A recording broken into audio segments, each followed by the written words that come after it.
Oh, yeah, thank. Oh, it's good. All right. Well, I'm on they call it a listserv, you know, when you're on a group with a group of people, and I'm on the minister listserv. So as always, I was saying, gosh, I could really use some new jokes.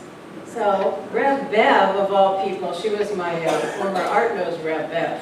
And she always kind of doesn't express her face with a smile, but she had some good jokes.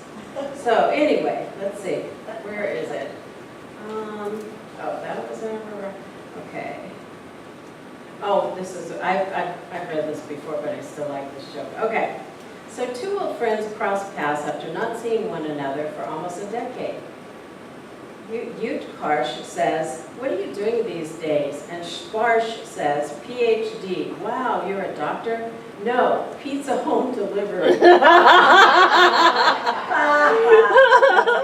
Okay, then this the second one is, a guy spots a sign outside a house that reads, "Talking dog for sale." Intrigued, he walks in. "So what have you done with your life?" he asks the dog, and the dog replies, and this is like Nikki, right? "I've led a very full life," said the dog. "I lived in the Alps rescuing avalanche victims. Then I served my country in Iraq.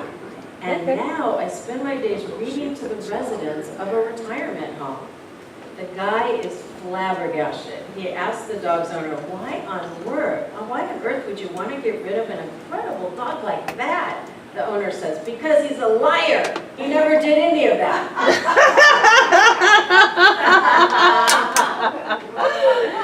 I know, right? That punchline is the best.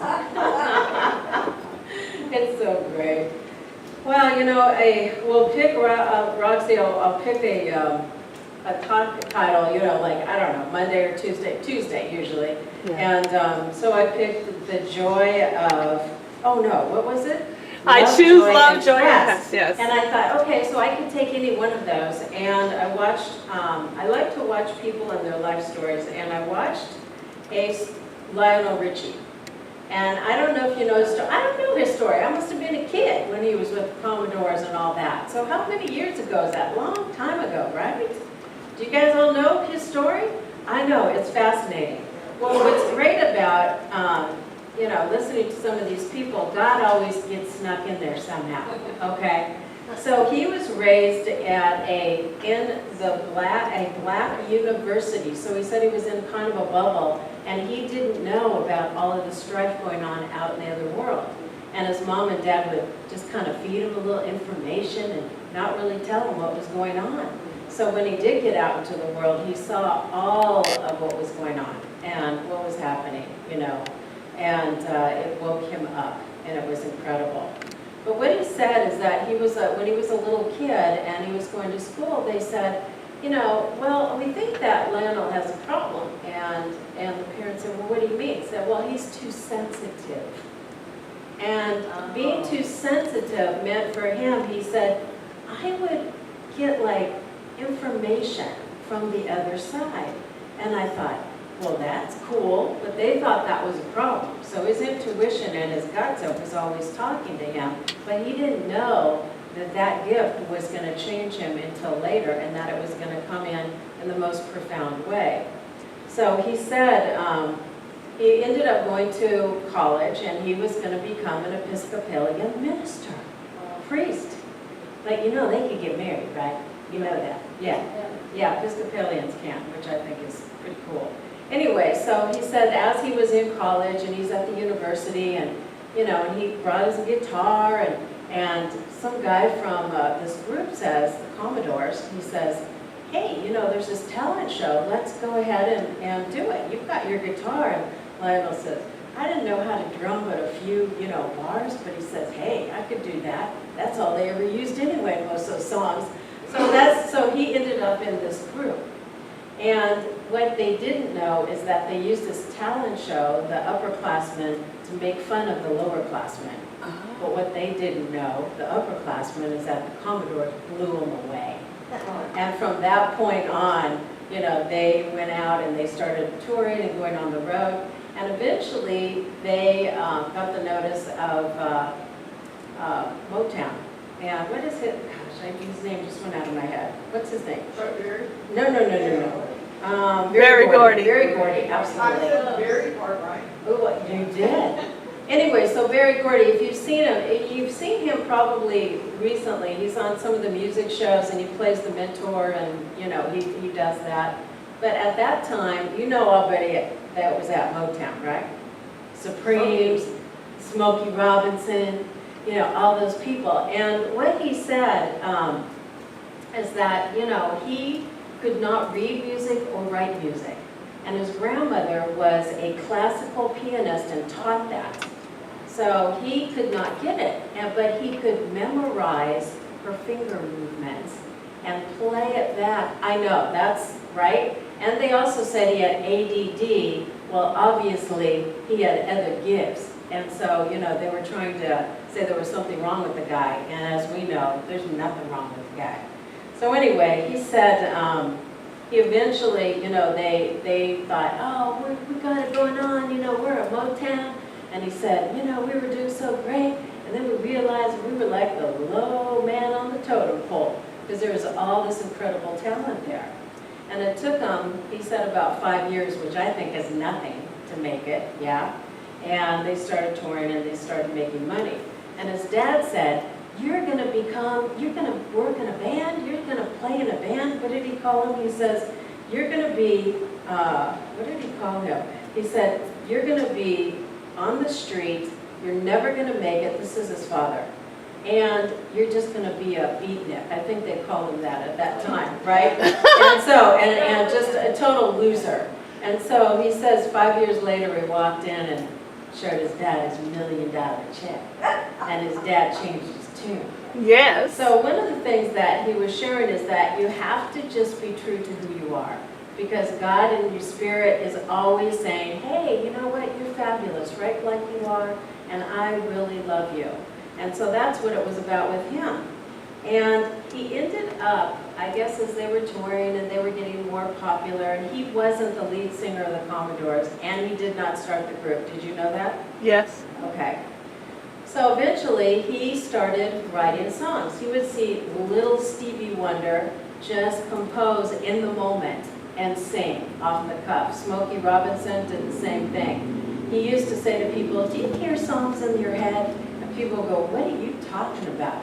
When he got to Motown, people would say, he'd say, you hear songs in your head? And they go, yeah, all the time. Of course I hear songs in my head. That's why I am, you know, successful in my music career.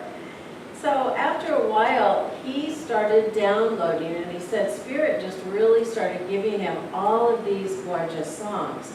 But the one thing he said is that, he said, I would think about maybe I need to change my theme, because he always writes about love, right?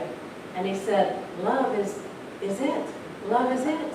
And that's the best thing on the planet to write about, so it made me a success this whole time, so why would I change that theme? He said, because I tried, but it didn't ever come out that way. I always wrote about love. And when you think about all his songs, we all know his songs, right? Yeah. Oh my gosh. I mean, Yes. iconic. I mean, I even used him when I was teaching aerobics. Yeah, right? All Night Long. What's another one? Shout them out, people. And then he did the love song. He did the one with Endless Love. Endless Love Did he with do that? Diana Ross. He did Lady. He wrote Lady for Kenny Rogers. All right. So this is all the stuff he said he would think about a song and want to get it done. And then he realized that would stop him, and then he would just let it download. And that's how they came to him all the time. Did he download Brick House? Did he do? Yeah, they did Brick Did he House. do Brick House? Yes. Yeah. Oh, well, that was when he was in a happy day. He'd say, I'd have a happy day, I'd write a happy song. But he said, but a lot of times it would be like the opposite. It was interesting. I loved hearing his process. But after a while, he started writing the songs. He became the lead singer of the Commodores. Y'all know that. Yeah. And what ended up after that is that the media started saying, so when did you start the group? And he said, well, I didn't start the group. And then they would say, well, you know, you're carrying this whole band. When are you leaving? You know, Oh. and it was just, he said it got really bad. So eventually he did have to leave. But the Commodore said, why don't you just do a single album? Well, one single album turned out to be 5 single albums. And then he eventually did leave because he had to. You know, he had to just follow his own. And he felt bad because he said when he was in that process with the Commodores, he said they were like 5 brothers. And whenever one of them would get down, you know, they would counsel and take care of each other. And he said that was the most love he had ever felt, you know, really felt. And he said that was just God given to him and allowed him to have that. So after a while, he said he was in, you know, his career, and he was doing really well, as we know. And he was in LA, and he was driving, and was getting off of the freeway. And he must have ended up in, I don't know where, South Central, I don't know. And he said he got off, it's kind of like I ended up in New York and Harlem one time, driving in my car. Ooh, this is interesting. So anyway, he got off the freeway, and a homeless man approached him. And he kind of rolled down his window because the guy approached the car, and the man looked at him, he said, "That is you." He said, "Oh man," he said, "you are so fabulous. You know, I love your music, and I'm going to tell you, I am always rooting for you. I am always rooting for you, Lionel. Just know that, because I got your back." And he said in that moment, that was God talking to him, to keep going, to keep motivated, to continue to allow himself to move forward. Oh, I got chills. Yeah, so that was. And then he said from that moment, he was more receptive and grateful, which is what we all need to be.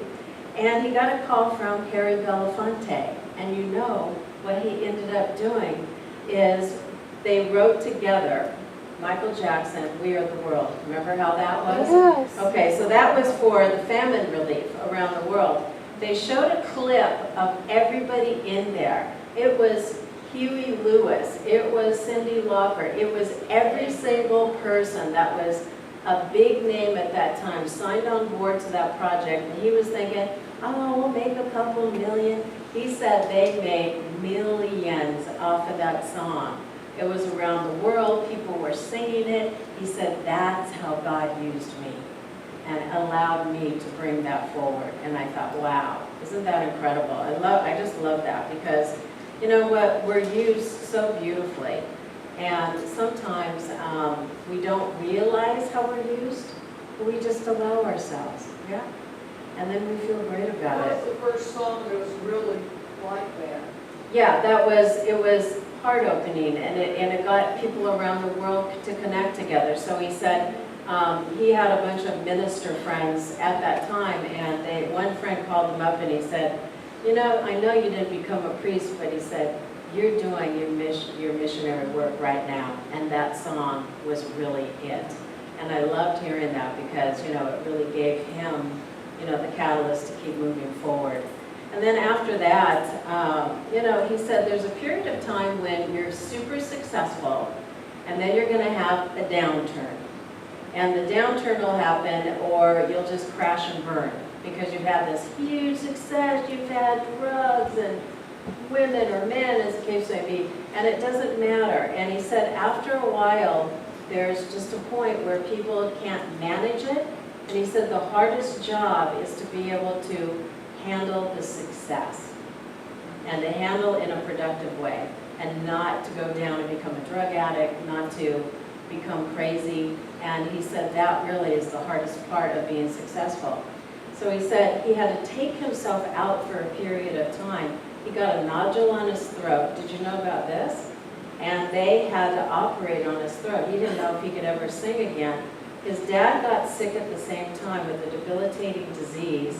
And again, he said he felt Spirit's hands kind of gently taking him out so that he wouldn't have that crash and burn happen, and that he'd be able to find himself and accept himself in a beautiful way. So as he did that, he was gone, I think he said 3.5 years. His throat healed. He was able to be with his dad and allow him, you know, to make his transition.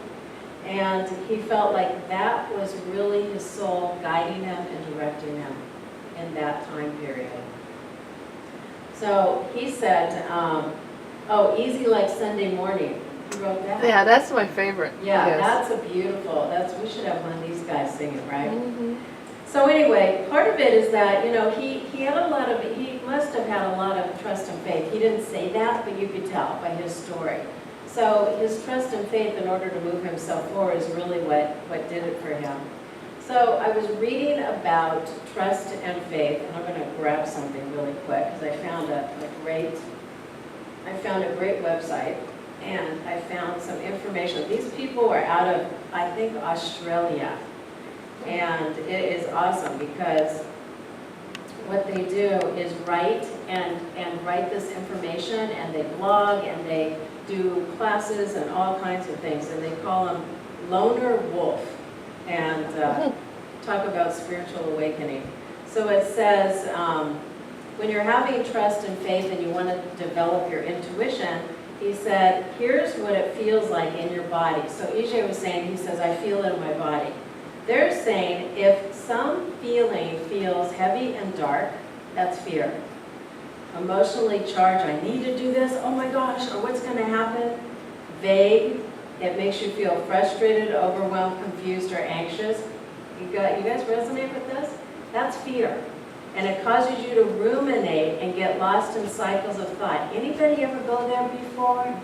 Yeah, isn't that incredible? I love how they just made it so succinct. And then the intuition part, and I was feeling that all weekend. We did prayer together. Oh my gosh, I felt so light the rest of the week. It feels light. Mhm. It's unemotional. You feel crystal clear about what you're going to do. It makes you feel calm, inspired, and a sense of resolution. So regardless of the outer appearances, if you feel that, know that spirit or the divine is bringing it to you. Spontaneously arises and immediately feels right without further rational thought. You said that, Diana. It just kind of pops through and you feel it, yeah? So in order to make decisions, what do we have to do? Silence your mind, do a little breath work, ask yourself how you feel about the decision, how you focus on the sensations in your body, and explore if it's fear or if it's something else guiding you. So then you can go ahead and form your decision and create what you want to do, right? Because when you have that, it's incredible. And then trusting yourself and trusting your intuition is also a way for us to move forward. How many of you trust your intuition? Yeah, because what happens is that all get it through, we get it through a message, we get it through an individual, we get it through a phone call. How many ways have you gotten it? We'll get it through maybe a sign of something that shows up, maybe in nature. And it's incredible because it's a way for us to know that that's it. That's spirit talking to us. That's God. And on that one, it says, really look at whether it's fear or whether it's faith and allow yourself to move forward in that. And the last part is divine timing. You know how we all want it now? I want it now. And divine timing, they wrote this, and I thought this was really good. It says divine timing is trying to manifest, they're trying to manifest money, relationships, selling their house, whatever the case may be. And it says, the universe often knows the ideal time to bring something into your life. You ever have that happen? Yeah.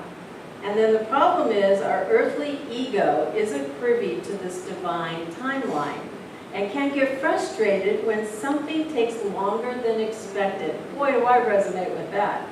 Just as the ego can get scared when something shows up before we get ready, feel ready, below are some things to keep in mind about divine timing when you're trying to manifest anything. So it could be even better health, money, relationships, it doesn't matter. Don't let divine timing hold you hostage. And what they said, you'll know when you're getting a green light when something in your life is flowing well or when you've received a lot of synchronicities. And there was a story about a person that, I want this, and I've got to have this project done. And then meantime, while the big project was getting done, the universe was giving them all these other jobs before the big job took over and all these contacts. So the divine timing was to wait and to not allow them to think, I have to get this done, I have to get this done, because sometimes there's a bigger picture and there's a lot of pieces to the puzzle. And the other thing that I liked is that, traffic cop. Divine timing knows when you're ready. Oh, and divine timing knows when you're ready, your ego doesn't. So think about, like Lionel Richie was saying, they have money, success, all the drugs they can have, all the people they want in their life, all the relationships, and are they ready to manage it? How many times have we seen people crash and burn off of that? Drug delusion. A lot of them, right? And then the last part is that, there's two. Surrendering and not attaching to the outcomes is easier than it looks, right?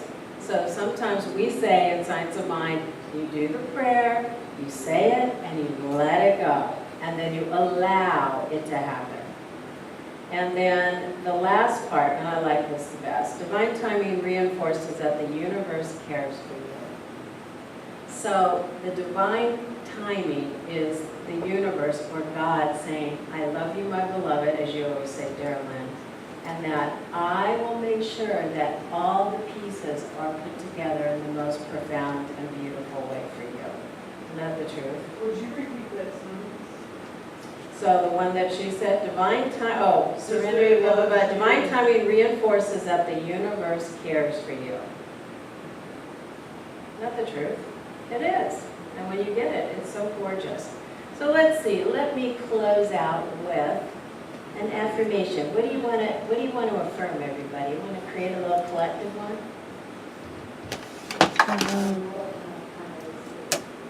Oh, okay. So she said our world and our planet is safe. Okay. Yeah. How do you feel about that one? I love that say one. That together? Yes. Yeah, our world and our planet is safe. And I am safe. And I Okay, am let's safe. say it again. Our world and our planet are is safe, and I am safe. And let's add one more thing. Our world and our planet are safe. I am safe, and we are surrounded by divine love every moment of the day. We are surrounded by divine love every moment of the day. Because as you hold those kind of thoughts, and don't let the fear, don't let all of that take you over, that's really what it's about. Because God's always saying, I got your back. You just gotta believe I got your back. And that's what it is, okay? So remember that, beloved ones. Don't just get caught up. And if you're watching the news, okay, that's nice. Thank you for sharing. I'm praying about that one. Or you're watching this, I'm going to pray about this one, because that's really our job. So if we're spiritual and we want to make the world a better place, that's what we do. Yes? Yes. Okay. So I know Mel's going, yeah. All right. So with that, beloved ones, have a blessed week. Know that you are loved. God loves you madly, and you are held always in the loving embrace and arms of God, your teachers. And your soul is always guiding you exactly how, where, and when you need to go. Believe that. Because your soul's not going to take you any place where you're not supposed to go. And I know that. I felt it so deeply this weekend. And I'm like, dang, this is good stuff. And I don't know, sometimes you get downloaded. Do you ever get downloaded with divine love? Mm-hmm. Allow it to come in. As we work on ourselves and embrace ourselves, that will help us heal and help us to be more open. Yes? Yes. And so it is. Yay. All right. All right. And with that, we have another song.